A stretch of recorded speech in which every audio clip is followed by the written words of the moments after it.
아멘. 볼펜이 있으시면 4절, 5절 보십시오.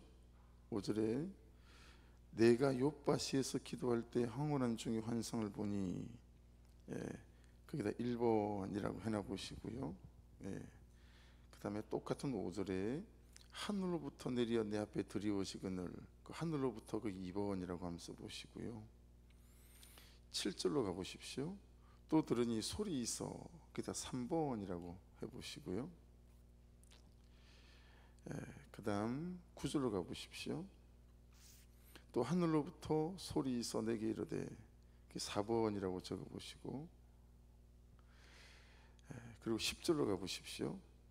이런 일이 3번 있은 후에 모든 것이 다시 하늘로 끌어올라가더라, 거기에다가 5번이라고 적어보시고, 11절에 보시면 마침 세 사람이 내가 유숙한 집에, 그 6번이라고 좀 적어보시겠어요? 이게 사람들 사이에 일어난 일 같지만 보내고 그리고 찾아오고 또 거기 서고한 것들이 모두 성령께서 이끄신 것들이잖아요.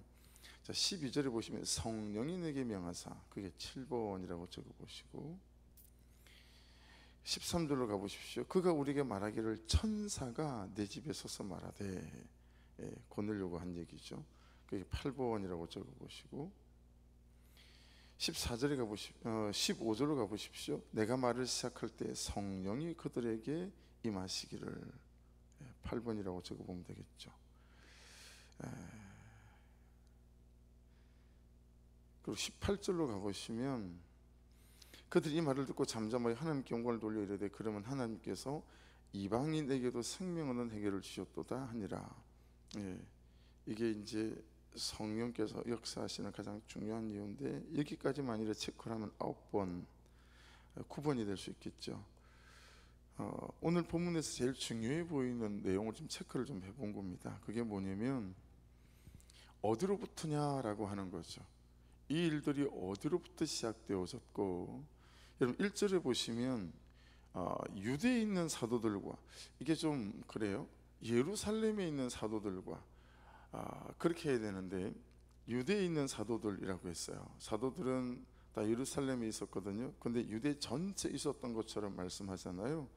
이제 그 이유들이 그런 거죠. 이스라엘 모든 백성들에게 우리만 선민인 줄 알았더니 라고 하는 거죠. 그들은 선민 사상에 꽉 붙잡혀 있었잖아요. 그랬는데 이제 그들만 선민이 아니라 예수 그리스도로 말미암아 모든 세상에 이제 택한 백성들이 이제 시작된다라고 하는, 그래서 유대에 있는 사도들과 이렇게 말씀을 하고 있습니다. 2절에 보십시오. 세상에 이방인들이 있는 공간에는 들어가지도 말고 같이 앉지도 말고 음식을 같이 먹어도 안 되는데, 그들이 만든 물건도 사용하면 안 되는데, 예루살렘 교회 수석이라고 하는 수제자인 책임자잖아요. 제자들 중에서도 그가 이방인이 고넬료 집에 들어가서 밥을 먹고 뭐 이랬다고 그러니까, 그래서 2절에 보시면 베드로가 예루살렘에 올라갔을 때에 할례자들이 비난하여, 이 할례자들은 우리가 여러분 4장에서 보셨죠. 헬라파 그리스도인들과 그 다음에 이제 유대 땅에서 먹고 자라면서 유대인이었었는데 복음을 듣고 예수를 믿게 된 사람. 나중에 이들은 사도 바울이 이방인들에게 복음을 전하다 다닐 때마다 이제 계속 쫓아다니는 무리들이 또 되기도 하죠. 그래서 할례 없이는 구원도 없다라고 말하는 그런 사람들이기도 합니다. 그들이 계속 비난했어요. 그럴 때 이런 베드로가 계속 찬찬히 설명하잖아요, 그렇죠? 우리가 9번 체크한 이 모든 게, 이게 나로부터 말미암은 게 아니고 이게 성령으로부터 말미암은 거다 라는 얘기를 계속하고 있습니다. 어디로부터인가? 여러분 오늘을 사는 우리는 어떻게 했어요? 내가 하는 선택과 결정과 이 방법들이 어디로부터 나온 건가 라고 하는 것들이 가장 중요하겠죠. 그때 결국에는 지금 당장은 아닌 것처럼 보여도 말씀으로부터 말미암았던 그 순종이나 말씀으로 말미암았던 그것들이 이런저런 갈등 구조에서 마지막에 사람들을 설득하고 또 사람들을 바꾸고 삶의 모습을 바꾸는 일들이 되어질 거다라고 하는 것들을 알 수 있습니다. 그래서 오늘 묵상의 정말 중요한 부분은 어디냐면 프라함이에요. 어디로부터, 이게 어디로부터 온 건가, 어디로부터 시작한 건가, 중간중간 한번 점검해 봐야 되겠죠, 그죠? 그리고 어떤 사건들이 생기고 문제가 생길 때도 이게 어디로부터 온 것인가 라고 하는 것이 해결이 아니고 해석이잖아요. 예. 하나님께서 이 사건을 통해서 내가 무엇을 듣길 원하시고 깨닫길 원하시는 것이, 그러면서 묵상해 보는 거죠. 그러면서 긴급하게 전화가 왔을 때 또는 어려움에 봉착할 수 있는 그런 사건이 생겼을 때 호흡 한번 가다듬고 조금 시간을 가져보는 거죠. 그러며 또는 앉아서, 그리고 하나님, 이 사건이 저희 허락하신 이유는 무엇 때문일까요? 그러면서 이런 말씀으로부터 삶을 풀어가는 것, 이것들이 당장은 애매하게 보일 수 있고 또 당장은 다른 사람들이 볼 때 뭘 저렇게 하나 싶지만 결국 말씀으로부터 온 것들이 우리의 삶을 해석하고 이루어갈 수 있다라고 하는 것들을 깨달을 수 있습니다. 여러분 2절에 보시면 베드로가 예루살렘 올라갔을 때 할례자들이 비난하여, 이게 개역 한글 성경에는 보니까 힐난하여 이렇게 되어 있어요. 이게 그냥 비난하는 정도가 아니라 이건 난리가 난 거예요. 저 베드로 저거 이상하다, 수상하다, 이럴 정도로, 저건 유대인도 아니다라고 할 정도로 그런 거죠. 여러분 때때로 그리고 여러분 주변에 하나님께서 이 비난하는 사람들을 두시는 이유가 뭘까요?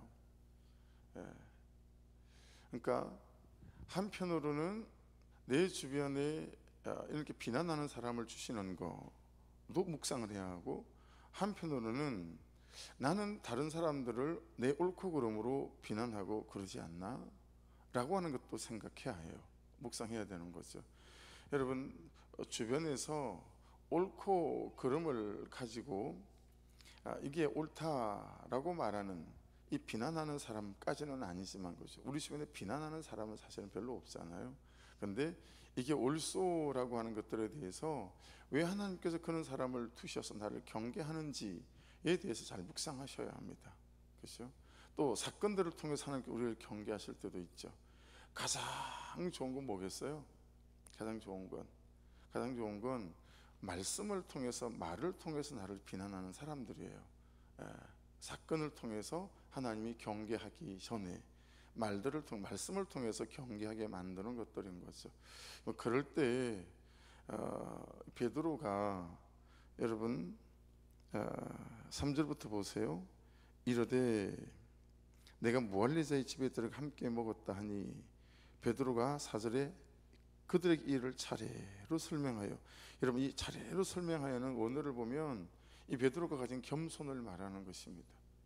베드로가 혈기로, 이 사람이 정말 혈기가 많은 사람이잖아요. 그리고 자기 주장이 정말 강한 사람이잖아요. 그런데 자초지종, 처음부터 차근차근히 나에게 무슨 일이 있었는지, 그리고 고넬료에게 무슨 일이 있었는지, 그래서 어떤 상황이 되어졌는지, 어떻게 가게 되어졌는지, 그리고 그냥 나는 말씀을 전했을 뿐인데 그때 그냥 우리에게 있었던 똑같은 일들이 그들에게 일어나더라. 여러분 그게 천천히 그냥 설명하잖아요. 이게 이제 겸손인 거죠. 그러니까 사랑하는 여러분, 내 주변에 왜 자꾸 나를 비난하거나 그리고 힐난하거나 또는 이게 옳아요 라고 말하는 사람들이 있을까에 대해서 참 겸손함이 필요하고, 그리고 힐난하는 사람들에 대하여도 여러분 우리가 할 수 있는 것은 참 말씀으로 가지고 겸손히 그들에게 말하고 가르칠 수 있는 부분이다 라고 하는 거죠. 그것이 여러분 주변에 이게 맞지 않나요? 말씀에 이렇게 기록되어 있지 않나요? 지금 이게 맞아요 라고 말할 때마다, 그래서 저는 말씀을 보면서 이게 좀 돌아봐지더라고요. 예.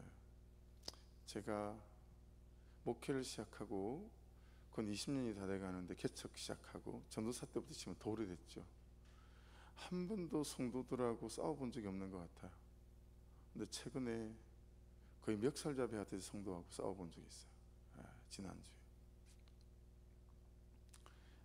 옳지 않은 걸 옳다라고 얘기하니까 그리고 말려야 되겠기에 말리지 않으면 큰일 나겠다 싶은 거예요. 그래서 제가 그런 상황이 되면 그냥 대부분 저는 제 주장을 꺾고 그냥 묻어갈 때가 훨씬 더 많은 사람이라 근데 너무 살리고 싶었어요. 이대로 그대로 뒀다가는 큰일 나겠다 싶어서 제 방에서 둘이서 멱살을 안 잡았다 뿐이지 거의 죽일 듯이 싸웠어요.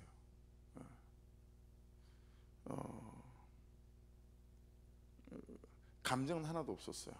0.01%도 감정이 없이 이 사람을 내가 이대로 가만뒀다가는 정말 죽일 수 있겠다 싶어가지고 이분의 결정대로 선택을 해버리게 되면 최초였죠. 정말 막 지붕이 떨어져 나가듯이 둘이서 고성을 질러가며 주먹이 오고 가고 할 정도까지 그냥 싸웠던 것 같아요. 옳지 않습니다. 스탑하십시오. 그만두십시오. 이러면서 근데 이 말씀을 보면서 또 부끄러움이 있는 거죠. 베드로가 신랑하는데 넌 인간도 아니야 이런 뜻이거든요. 신랑하여가 넌 사람도 아니야 이런 뜻이거든요. 베드로의 어떤 역할을 부정당하는 것뿐만 아니라 너 진짜 예수 믿은 거 맞아? 너 오순절 마귀의 다락방에 정말 성령 받은 사람 맞아? 이런 식으로 베드로의 존재가 부정당한 거예요. 근데 여러분 베드로는요 이 일을 차례로 설명해요. 겸손하게 사실은 이런 일들이 있었답니다. 여러분 베드로가 맞으나 진실이나 말씀으로부터 말미암은 것이긴 해도 그가 만일에 여기에 이런 식으로 반응하지 않고 그죠? 막 그의 본성대로 혈기대로 부렸다면 맞음에도 불구하고 맞는 그것이 다른 사람에게 부인당하기 십상이지 않습니까? 우리가 그런 삶이 되게 많잖아요.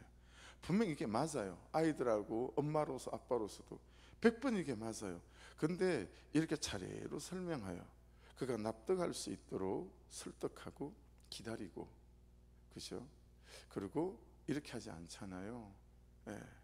이런 부분에 있어서 제가 참 많이 돌아봐지더라고요. 애들이 머리가 조금 커지면 자기 주장들이 강하니까 제가 썼던 방법은 카페에서 아이들 만나는 거였어요. 카페에서 아빠 좀 보자. 왜냐하면 따로 둘이서 집에서 하면 제가 혈기를 부리는 거예요. 제가 맞으니까 내가 맞는데 너는 왜 자꾸 틀린 소리를 해. 혈기를 부리니까 카페에서 만나는 거예요. 근데 카페에서 만나도요 그냥 내가 조심할 뿐이지 내 어조, 어투, 격앙된 내 감정 이런 것들을 단지 눌러갈 뿐이지 여기처럼 이렇게 차례로 설명하고 납득하고 이런 모습은 아니었던 것 같아요. 그게 이제 뭐 지난주에 뽀롱이 난 거죠. 이 말씀을 보면서 참 내가 진리를 붙잡고 있고 진리를 가지고 살아가지만 다른 사람이 여러분 볼 때는 내 진리에 설득되는 게 아니라 내 마음속에 그들이 들어가서 내 마음을 헤아려 볼 수 없잖아요. 그들이 나에게 설득되는 건 내 말하는 모습과 내 진리를 가지고 설명하는 삶, 설명하는 태도에 설득되어지는 거구나. 이게 이제 깨달아지는 거죠. 여러분 물론 여기서 큰 것 중에 하나는 뭐냐면 니들도 오순절 마가의 다락방에서 그냥 하늘로부터 성령이 내려오셔서 알지? 그러니까 그 사람들이 다 통하지 않겠어? 알지. 그렇게 된 거야. 똑같은 일이 일어난 건데 뭘 그렇게 따지고 그래? 내가 한 거니? 그냥 성령이 그들 이방 고넬료 집안에도 그렇게 성령을 주시고 그들을 받아들이신 거야. 알지? 이게 이제 통한 거죠. 통한 거기도 하지만 그렇죠? 똑같은 일이 있었던 사람들이기 때문에 이게 통한 거죠. 그런 것도 있긴 하지만 베드로의 이 차례로 설명하는 베드로의 어투, 그의 태도 모습들이 그들에게 설득되어졌다라고 하는 부분 안에서 여러분 우리는 자꾸 진리로 설명하려고 하지만 여러분, 그들이 설득되어지는 것은 이 진리를 붙잡은 우리의 말과 어투와 우리의 태도와 우리의 행동과 우리의 어떤 선택과 결정들을 통해서 그들이 설득되어진다라고 하는 거죠. DTS 훈련을 마치고 마지막 저녁에 이제 세족식하고 세례를 성찬식을 해요. 그날 제가 참 많이 울었던 기억이 있는데, 그 말씀 본문이 어디였냐면 요한복음 21장이었어요. 그 본문을 기억해요. 그때가 2001년이었거든요. 2001년 제가 2월 텀에 1월 텀에 들어갔으니까 한 7월달 8월달 되겠죠. 예. 그러니까 꽤 시간이 지났잖아요, 그죠? 근데 그 본문과 목사님, 다른 교회 목사님을 모셔오셨어요. 그 안에는 그래가지고 저희가 이제 세례식을 했었는데, 그때 그분의 세례식 기도도 기억하고 있어요. 하나님, 6개월간의 DTS 훈련을 마치고 세상에 나갑니다. 베드로가 예수님을 3번씩이나 부인하고 그리고 부활의 주를 보았음에도 불구하고 나 이제 고기 잡으러 갈란다. 그리고 에티베라 바닷가로 가서 고기 잡고 있을 때 그때도 포기하지 않고 다시 찾아와 주셨던 것처럼 이들이 다시 세상에 나가지만 이들도 또 예수를 부인할 겁니다. 그때도 베드로를 찾아주셨던 것처럼 이들을 포기하지 마시고 다시 찾아주시기 원합니다. 그 기도를 듣는데 되게 감격이 있었어요. 왜냐하면 제가 딱 그럴 사람이었기 때문에. 근데 그때 우리 주님이 찾아주시지 않으면 큰일 나겠다, 이런 생각을 하게 되어진 거죠. 그러니까 여러분, 제가 무슨 말씀을 드리고 있는 거냐면, 제가 100번을 자빠지고 여러분들이 10번을 자빠지고 해도, 그죠? 우리 안에 예수가 있는 건 사실이잖아요. 우리가 진리를 정말 갖고 있는 건 사실이고 정말 사실이잖아요, 그죠? 근데 그거 하나만으로 내 안에 있는 진리가 그들에게 설명되지 않는다라고 하는 거예요. 우리가 정말 예수 없으면 안 되는 이 안에 진리가 있는 게 틀림없어요. 100번을 넘어져도 예수 믿는 건 사실이고 예수를 사랑하는 것도 사실이에요. 근데 우리의 말과 우리의 태도 안에 있어서 우리의 삶으로 그들이 설득되지 않으면 내 안에 있는 이 진짜인 진리가 그들에게 부정당하고 우리 예수를 전하고 나눌 길이 없는 거예요. 그래서 여러분, 바라기는 참 여러분의 말과 저의 말과 우리의 태도가 그들에게 진리가 설명되어질 수 있는 그런 은혜가 있기를 주의 이름으로 축복합니다. 그래서 말 한마디, 태도 하나하나가 설명되어지는 거죠. 그래서 재정을 쓰는 모습들을 보고, 여러분, 자녀들이 다 보거든요. 주의를 지켜내는 모습 자녀들이 다 보거든요. 주일날 아침에 예배를 갈 때 복장 하나를 하고 가는 것도 아이들이 다 보고 배우는 거잖아요. 우리 아빠 엄마는 주일날 예배하러 갈 때 그냥 소풍 갈 때 복장이랑 비슷한 거예요. 프리한 거예요. 그런데 이게 다르거든요. 굳이 주일 저녁에, 토요일날 저녁에 또는 토요일날 낮에 세탁소에서 옷을 찾아오고, 그리고 아침에 그 옷을 입는 이런 모습이 분위기가 다르잖아요. 뭔가 정말 살아계신 하나님 앞에 예배하러 가는 모습처럼 그게 아우라가 있거든요. 경건함의 아우라가. 이제 그런 모습 하나하나들이 사실은 자녀들을 설득해가는 모습들일 수 있는 거죠, 그렇죠? 설득해가는 모습이 되는 거죠. 주의를 지켜내는 모습들을 보면서 또 11조를 지켜내는 모습을 보면서 또 그냥 그렇게 나 안에 있는 진심이 우리 어떤 태도와 모습을 통해서 이렇게 설명되어지고 설득되어져 가는 것들인 거죠. 그래서 제 스승이었던 조두만 목사님이 계속 이래요. 수업 시간에 엄청 불편해요. 그러면서 이러셨어요. 니들이 입으라오 불편하겠지만 나는 이게 내가 예수님을 믿습니다라고 하는 증거라고, 이게 내 흔적이라고. 예수님은 손바닥에 흔적이 있지만 나는 이 코에 흔적이 있다고.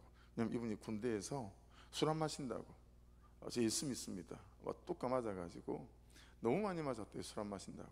그래서 맞아가지고 코가 고장이 나버렸어. 이분은 코 안에 피부가 없어요. 코털이 하나도 없어요. 그냥 모든 먼지면 이게. 그래서 항상 감기가 걸려 계셨거든요. 그러면서 자기 흔적은 손바닥에 있지 않고 코에 있다 그러셨어요. 사랑하는 여러분, 그래서 오늘 이방인에게 복음이 흘러갔던 게 그들에게 설득되어졌어요. 야, 우리에게 쓴 일이 똑같이 있었어 라고 하는 것들로 그들에게 설득되어졌지만, 이 사도 베드로의 이 삶의 모습들이, 말씀을 따라 사는 모습들이 세 가지입니다. from, 어디로부터 왔냐, 이게 다 성령께서 이끄시고 주장하셨다라고 하는 거죠. 두 번째, 그들에게 있었던 일이기에 이런 일이 있었어 라고 할 때 설명되어지고 설득되어졌죠. 그러나 여러분, 말씀 앞에서 내가 꺾어본 경험이 있는 사람은 말씀 앞에서 꺾이는 사람이 이해가 되죠. 예. 성령 안에서 깊은 기도로 성령의 주장하심을 경험해본 사람들은 또 그가 깊은 기도 가운데 성령의 주장하심을 경험한 것들을 또 경험할 수도 있게 되어지죠. 예. 주변에 비난하는 사람, 옳고 그름으로 많은 사람을 왜 주셨을까? 예. 그리고 내가 누군가를 가르치고 이게 맞아요 라고 할 때도 얼마나 겸손함으로 우리의 태도와 우리의 말들이 또 준비되어져야 되는지 오늘 말씀이 말씀하고 있는 바가 있습니다. 이 한 달이 저도 여러분도 내 안에 있는 진리가 우리의 태도와 말과 삶으로 참으로 그들에게 설명되고 설득되어지는 은혜가 있기를 주의 이름으로 축복합니다. 그리고 우리의 모든 것이 하나님으로부터 말씀으로부터 와서 누군가 왜 이렇게 했어요? 왜 이렇게 했어요? 라고 물어볼 때 네, 말씀으로부터 라고 고백할 수 있는 은혜도 저와 여러분의 것이 될 수 있기를 주의 이름으로 축복합니다. 기도하겠습니다. 말씀 붙잡고 한번 기도하고 우리 성찬으로 들어가죠. 말씀 붙잡고 기도할 때 아버지 하나님, 10월 한 달이 내 주변에서 누구로부턴가 오해를 받고 나를 비난하고 힐난하는 일들이 있을 때라도 하나님, 하나님으로부터 말씀으로부터 온 내 삶이 그들에게 충분히 그들을 설득시킬 수 있는 내 말씀이 그렇게 하셔가지고요 라고 고백할 수 있고, 그들과 설명해야 될 일이 있을 때는 참으로 겸손함으로 해서 우리 안에 있는 진리가 그들에게 설득되어지는 은혜가 있게 도와주옵소서. 혹시 사람이, 혹시 현실이, 어떤 사건이 나를 비난하거나 옳고 그름으로 말할 때 하나님 참으로 나를 돌아볼 수 있게 하는 겸손함이 있게 도와주셔서 말씀으로 말미암지 않은 것들을 바꾸고 포기하고 꺾어낼 수 있는 은혜도 나의 것이 되게 하여 주옵소서. 우리 말씀 붙잡고 주여 한번 부르고 기도하십시다. 주여, 아버지 하나님 감사합니다.